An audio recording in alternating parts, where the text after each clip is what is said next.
바울은 디모데에게 또 에베소 교회의 성도들에게 자족하는 마음을 배울 것을 강조했습니다. 왜냐하면 자족하는 마음은 경건에 큰 이익이 되기 때문입니다.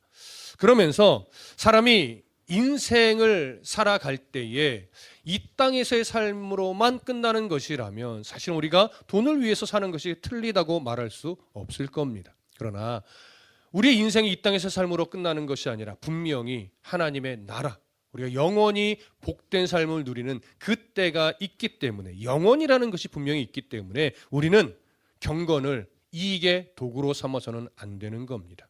돈이 목적이 되어서 살면은 안 되는 것이죠. 그래서 바울은 그 부분을 더 강조하기 위해서 돈을 사랑함이 일만하게 뿌리가 된다고 말했습니다. 돈은 분명히 우리가 하나님의 백성으로서 하나님의 나라와 의를 위해 살아가는데 유익이 되는 도구 역할은 할 수 있습니다. 그러면 그 물질은 하나님이 주시는 복이 되죠. 하지만 물질이 인생의 목적이 되는 순간, 돈이 인생의 모든 우선의 가치가 되는 순간 우리는 돈을 숭배하는, 돈을 만몬으로 섬기는 자가 되는 것입니다. 그래서 돈을 사랑하지 말라고 계속해서 강조하는 것이죠. 이제 바울은 디모데에게 물질에 대한 탐심을 피할 것, 그리고 온전한 신앙의 덕목들을 추구하며 목회할 것, 신앙의 삶을 살아갈 것을 바울이 강조하며 교훈하는데 그 내용을 우리가 오늘은 조금 구체적으로 살펴볼 겁니다. 자, 다시 한번 디모데전서 6장 11절과 12절을 함께 보겠습니다. 시작.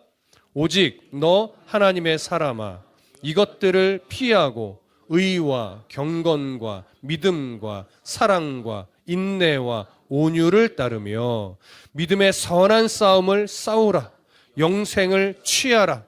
이를 위하여 네가 부르심을 받았고 많은 증인 앞에서 선한 증언을 하였도다. 지금 우리가 읽은 이 11절과 12절을 헬라어 성경으로 보면 문장의 가장 앞에 그러나라고 하는 연결어가 있습니다. 이 그러나라고 하는 연결어는 여러분들이 딱 느껴지듯이 앞에서 돈을 사랑함이 일만하게 뿌리가 된다라고 했던 교훈에 이어서 그러한 부정적인 교훈에 이어서 이제 반대되는 아주 중요한 교훈으로 이어가겠다라고 하는 의미가 담겨져 있습니다. 자, 그래서 그 이어지는 교훈의 내용이 뭐냐? 11절은 이렇게 시작하죠. 오직 너 하나님의 사람아, 이것들을 피하고 의와 경건과 믿음과 사랑과 인내와 온유를 따라야 한다라고 라는 교훈으로 이제 이어지죠. 자, 바울이 지금 디모데를 향해서 뭐라고 불러요? 오직 너 하나님의 사람아. 여러분, 우리가 참 익숙한 표현이기도 합니다. 종종 성도들에게 어떤 소망의 삶을 강조할 때, 우리들의 정체성을 강조할 때 우리는 하나님의 사람이다 이런 표현을 해요. 그리고 수련회나 어떤 특히 청소년 청년 캠프에 보면 이 오직 너 하나님의 사람아, 이것이 좀 캐치프레이즈처럼 많이 사용되기도 합니다. 그렇기 때문에 우리는 이 오직 너 하나님의 사람아 라고 하는 표현이 성경에서 어떤 의미로 사용되고 있는가를 조금 더 자세하게 살펴볼 필요가 있어요. 사실 하나님의 사람이라고 하는 표현은요, 신약 성경에서는 잘 사용하지 않던 표현이에요. 본래는 구약 성경에 자주 사용됩니다. 주로 모세 또는 다윗 또는 엘리야와 같은 여러 선지자들, 이들을 부를 때 하나님의 사람이라는 표현이 자주 사용되죠. 왜냐하면 하나님이 어떤 소명을 주고 그 소명을 따라 이 치열한 현실 속에서 그 사명을 따라 살아가야만 하는 사람들, 그들을 향해서 성경은 하나님의 사람이다 라고 자주 사용됐었어요. 그럼 신약 성경에서는 이런 하나님의 사람이라는 표현이 몇 번 사용됐을까? 여러분 생각하는 것보다 훨씬 더 적습니다. 딱 2번 사용됩니다. 첫 번째는 지금 디모데를 향해서 하나님의 사람이라고 표현을 하고 있고, 또한 디모데 후서 3장 17절에 가보면 성화의 훈련을 받아야 하는 모든 성도들을 향해서 하나님의 사람이라는 표현을 사용하고 있습니다. 그렇다면 지금 디모데에게는 어떤 의미로 이 하나님의 사람이라는 표현을 사용한 걸까요? 에베소 교회에서 젊은 목회자로서 고군분투하고 있습니다. 이 디모데는. 이러한 디모데를 향해서 바울은요, 너에게 맡겨진 이 에베소 교회의 목회자라고 하는 사명은 할 사람이 없어서 그냥 너라도 하라고 맡겨진 사명이 아니다라고 하는 거예요.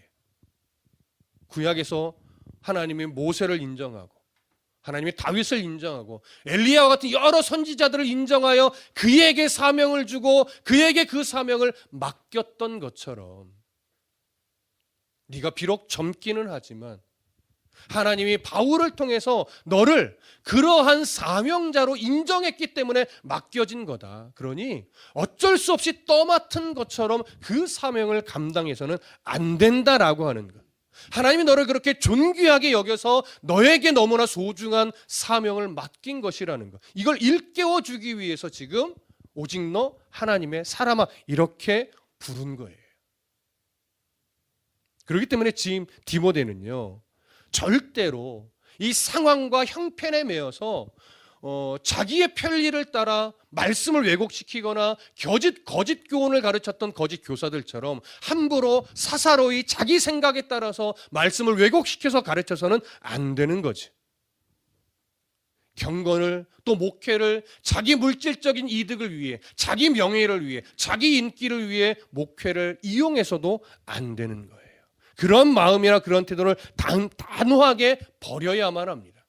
그걸 일깨워주기 위해서 바울은 지금 디모데에게 오직 너 하나님의 사람아 이렇게 부르고 있는 겁니다. 마찬가지로 디모데후서 3장 17절에서는 하나님의 백성으로서 성화의 과정을 거치며 연단을 받으며 더 하나님의 백성으로 훈련되어져야 될 성도들을 향해서도 하나님의 사람아 이렇게 불렀어요. 이것은 현실 속에서 치열하고 고된 인생을 살아가고 있지만 그 속에서 성도로 부르신 이유를 생각하라는 거예요. 너무나 고되죠, 인생이라는 것이. 너무나 치열하죠. 하지만 그 치열한 세상 속에 왜, 이리 때와 같은 세상 속에 왜 성도를 양으로 보냈을까요? 너희들이 예수 그리스도 때문에 물린다면, 너희들이 하나님의 나라를 위해 그들에게 찢긴다면 그것은 네가 죽는 것이 아니라 너를 통해 하나님의 나라가 세워지고 너를 상처낸 그 이리가 양으로 변할 수 있기 때문이라는 거예요. 그게 성화의 과정에서 일어나는 일이죠. 그렇다면 성도들은 바로 그 양으로 보낸 이유를 알고 믿음의 삶을 살아가게 될 때 하나님의 나라와 의가 세워지게 되는 거예요. 그러니 그리스도인들은 그걸 위해서 이 땅에서 성실하게 살고 그것을 그렇게 살면서 돈을 벌게 되겠죠. 하지만 그렇게 하나님이 허락하신 재물은, 물질은 나에게만 유익을 주는 물질이 되지 않고 하나님의 나라와 의를 위해 사용되는 하나님 나라를 위한 도구가 되는 거죠. 그렇게 되면 그 물질은 우리가 다스리고 정복하여 하나님의 나라와 의를 위해 사용하는 너무나 멋진 도구요, 하나님이 주신 복이 돼요. 하지만 그런 생각을 갖지 못하고 오직 부자가 되기 위해서, 오직 성공하기 위해서 돈을 위해 살아가게 되면 그 돈은 어느 순간 하나님의 나라와 의를 위한 도구가 아니라 우리의 숭배를 받는 만몬이 되는 거예요. 그러지 말아야 될 것을 모든 성도들에게 교훈하면서 모든 성도를 향해서 너희는 하나님의 사람이다. 이렇게 바울이 부른 거죠. 그렇다면 이 말씀은 오늘 저와 같은 목회자에게 큰 경종을 울리는 말씀이에요. 너는 하나님의 사람으로서 왜 하나님의 목회자로 불렀는지 잊지 말아야 된다. 이 교훈이 될 것이고, 여러분들 세상 속에서 치열하게 살아가는 그 고된 인생 속에서도 왜 이 땅에서 하나님이 여러분들을 양으로 보냈는지를 기억하며 어떻게 하나님의 백성으로 물질을 다스리고 상황을 다스리고 형편을 다스리며 살아갈 것인가, 그 고민을 하게 만드는 겁니다. 저와 여러분, 우리는 여전히 연약하고 부족하지만 하나님이 우리를 향해서 오직 너 하나님의 사람아 이렇게 부르고 있다는 사실을 여러분 꼭 기억하시고 마음에 새기시기를 소망합니다. 하나님의 사람이 된 디모데에게, 또 오늘 우리에게 바울은요 이렇게 요구해요. 이것들을 피하라. 이것들을 피하라. 여기서 말하는 이것들이라고 하는 것은 앞에서 이미 여러 차례 교훈을 했듯이 돈을 사랑하는 마음들이에요. 그리고 거짓 교사들이 가르쳤던 왜곡된 가르침, 다른 교훈들, 이것에 끌려다니지 않는 그 잘못된 가르침들을 말해요. 또한 경건한 삶, 거룩한 하나님의 백성다운 삶을 방해하는 수많은 악한 것들, 미혹거리들을 의미합니다. 이런 것들을 피하라라고 이야기를 해요.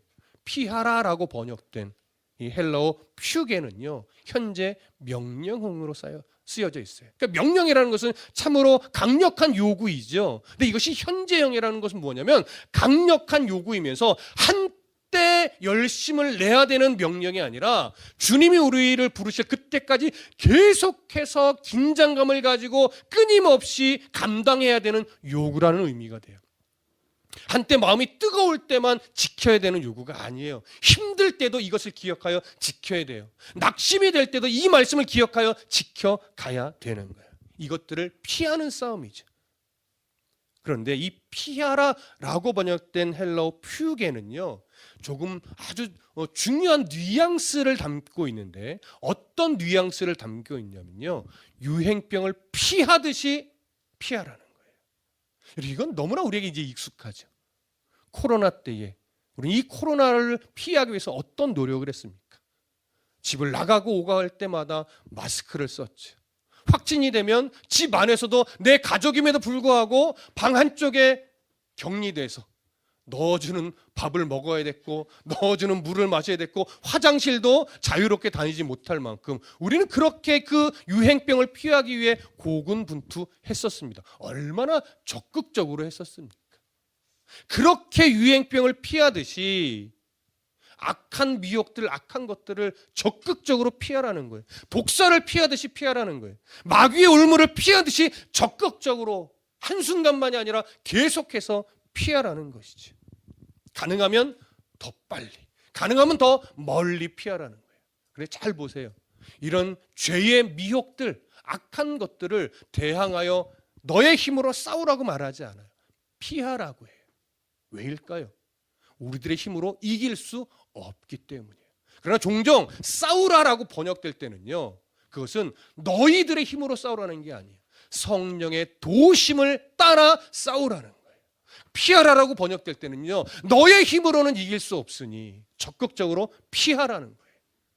오늘 본문에서 피하라는 건 그런 의미죠. 죄의 영향력은 너희들의 싸움의 대상이 아니라 피하고 멀리해야 될 대상이라는 것을 더 강조하는 겁니다. 여러분, SNS가 너무나 발달된 이 시대에 사실은 너무나 수많은 볼거리와 들을거리들이 분별하지 못하면 우리들의 신앙, 거룩한 백성으로서의 삶을 수없이 방해합니다. 그 볼거리들, 그 들을거리들, 그것들을 우리가 분별해내지 못하면, 피할 것은 피해내지 못하면 우리는요, 중독의 문제를 더 넘어서서 건강한 신앙들이 분별 없이 방해되어 교묘하게 그런 볼거리들이, 그 들을거리들이 우리들의 신앙을 자꾸 변질시켜 갑니다. 그래서 분별해내지 못하면, 끊어내지 못하면 어느 순간 우리의 신앙이 왜곡된 신앙으로 바뀌어 있어서 우리들의 생각을 부정하게 만들고, 자꾸 부정적인 생각을 하게 만들고, 자꾸 교회를 향해서, 말씀을 향해서 굉장히 이상한 방향으로, 한쪽으로 치우친 방향으로 흘러가게 만들어요. 그걸 조심해야 돼요. 그래서 분별하여 피하라고 계속 바울이 강조하는 거예요. 그 당시에는 이런 것들이 없겠지만 오늘날 우리에게 적용한다면, 여러분, 수많은 볼거리들, 수많은 들을거리들, 이것들을 무분별하게 듣는 것이 아니라 거룩한 하나님의 백성으로서 우리가 살아내고 훈련받기 위해서 잘 분별하여 피해야 될 볼거리들을 피하셔야 됩니다. 피해야 될 들을거리들을 잘 분별하여 피하셔야 할 겁니다. 이 치열한 싸움에 여러분 승리하는 은혜가 있기를 소망합니다. 이제 바울은 이렇게 피해야 할 노력들을 강조하면서 의와 경건과 믿음과 사랑과 인내와 온유를 따르라고 또 요구합니다.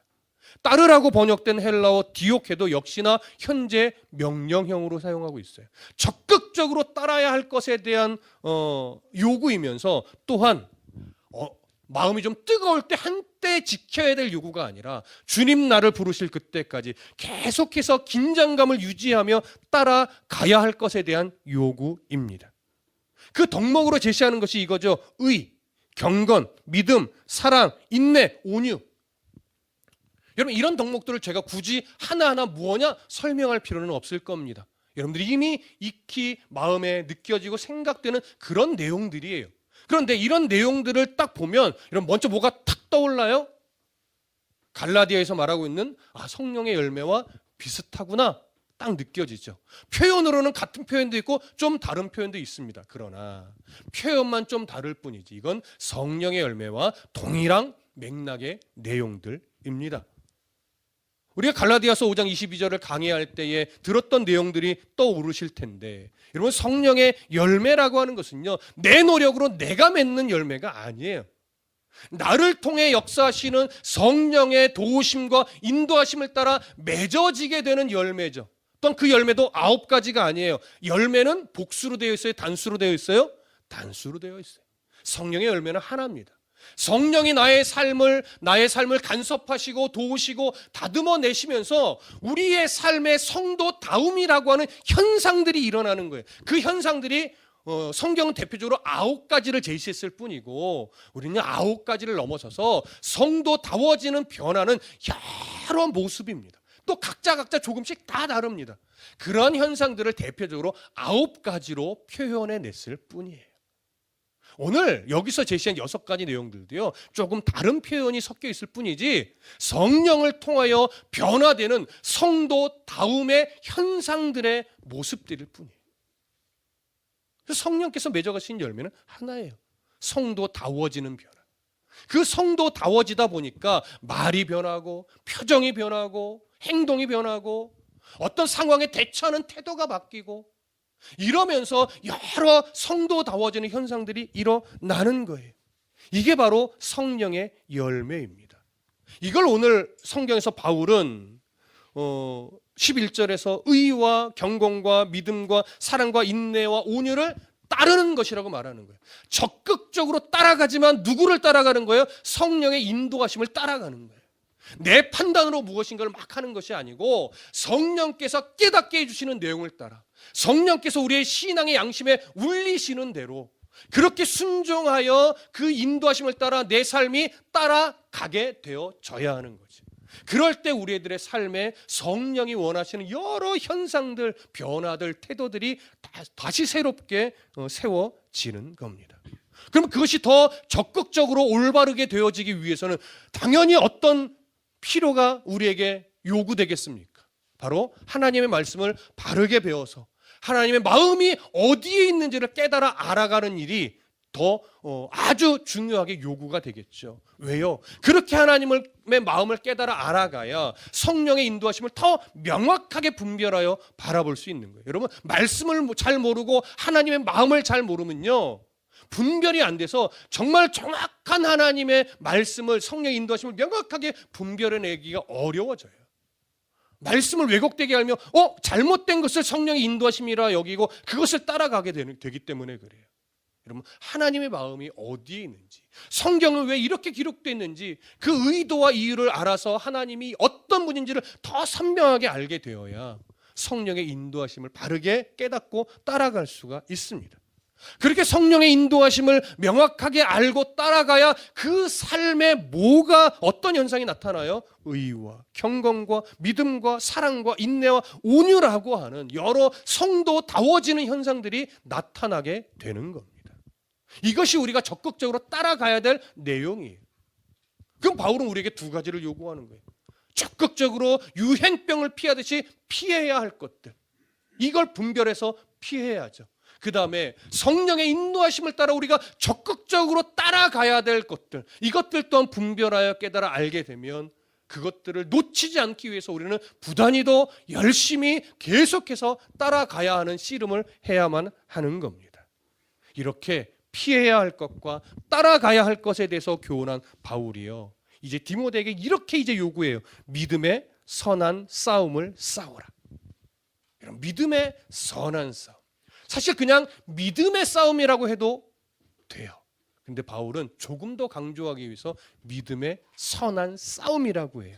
여러분 왜 선한이라고 하는 표현을 덧붙였을까요? 잘 생각해 보시면요, 믿음의 싸움이라고 포장된 왜곡된 싸움이 은근히 많이 있기 때문에 그래요. 초대교회 때를 보세요.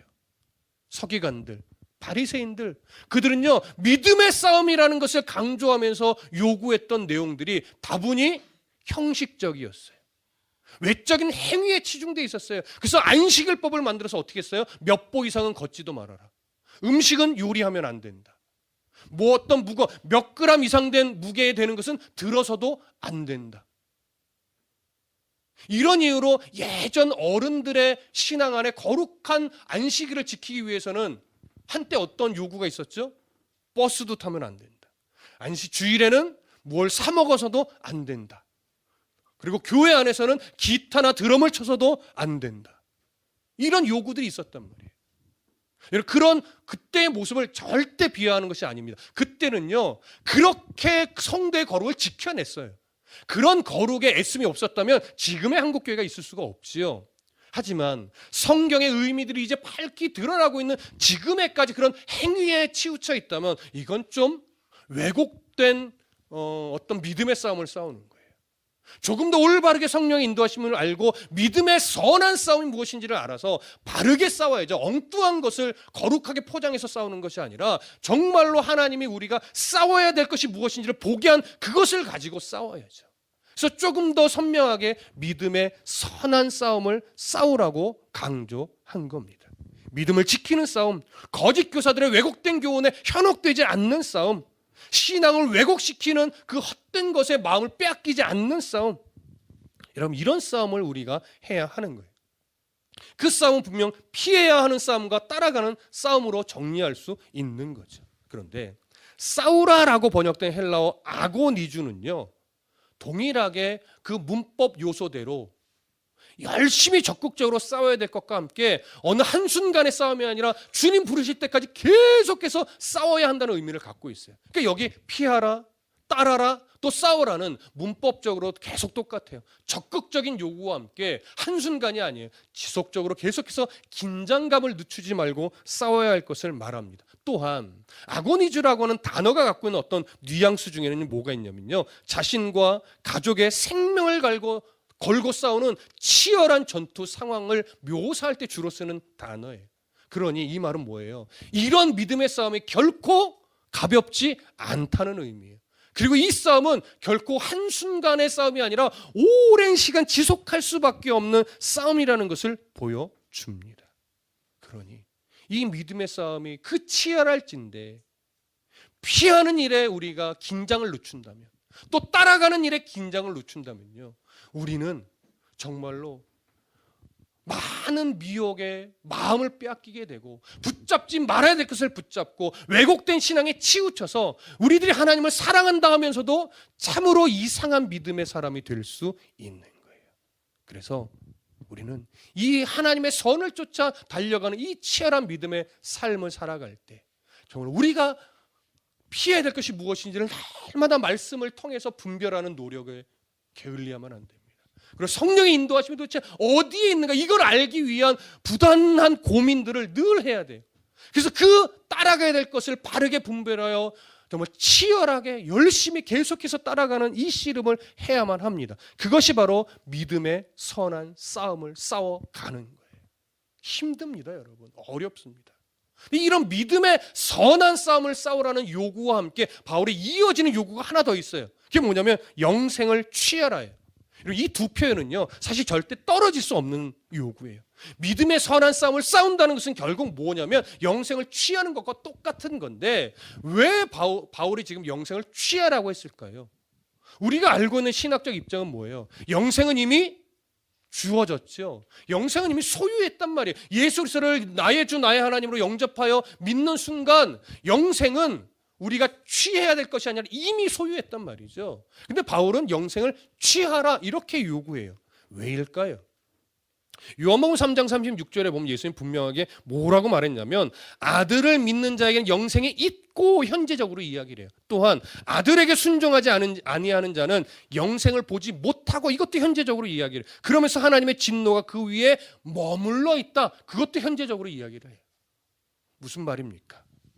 영생이라는 것은 멀리 미래에 받아지는 것이 아니라는 거예요. 영생이라고 하는 것은 이미 예수를 믿는 순간 현재적으로 주어져서 그 영생을 이미 우리가 살아가고 있는 것이고, 그래서 그 영생을 소유한 자답게 삶을 살아내는 것이 영생을 소유한 자의 모습인 거예요.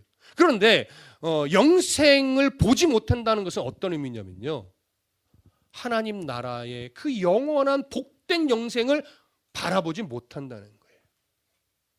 그러니까 그 사람은 진노를 머리에 놓고 살고 있지만 그것이 진노의 삶이라는 것을 전혀 모르고 산다는 얘기죠. 여러분 잘 생각해 보세요. 늘 말씀드리는 거지만 예수를 믿는 사람이든 믿지 않는 사람이든 모두가 다 영생해요. 여러분 다 영생하는 자예요. 영원히 살려고 정말 불로초를 찾아다닐 필요가 없어요. 왜냐하면 우리 모두 다 영생해요. 그런데 중요한 건 뭐예요?